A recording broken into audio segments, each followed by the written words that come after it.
Shook Connecticut. The Lindquist family killed just before Christmas in 2017. 7 years later, the triple murderer is challenging his conviction.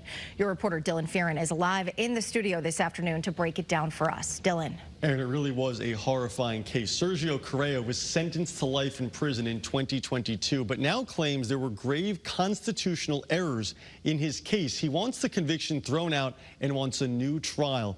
The Supreme Court heard arguments from both Correa's attorney and the state today in New Haven, reliving horrific details from 2017 when Sergio and his sister Ruth Correa stabbed Matthew Lindquist to death, then killed his parents Kenneth and Janet in their Griswold home. The original plan was for Sergio to trade Matthew heroin for guns in his parents' house. It all went horribly wrong. The Lindquists were killed and their house burned down. When police initially interviewed Sergio, his attorney says he wasn't a suspect yet. Police seized Sergio's phone without a warrant, the defense claiming that violated Sergio's Fourth Amendment right.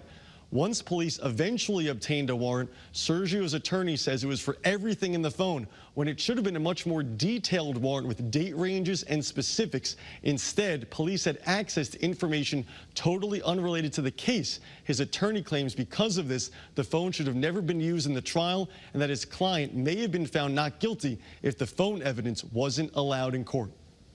The illegally obtained evidence from the phone was critical to the defendant's case. The prosecution introduced nearly 40 exhibits from the phone and heavily relied on the phone during closing arguments. And here, it's the state's position that they had probable cause that there was evidence on that phone, and there was a real danger that Sergio, had he walked out of there, would have deleted the evidence.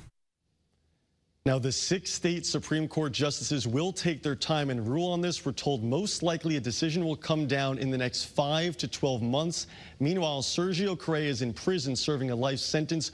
Ruth Correa is a few years into her 40-year sentence. I'm your reporter, Dylan Fearon, Channel 3 Eyewitness News. Dylan.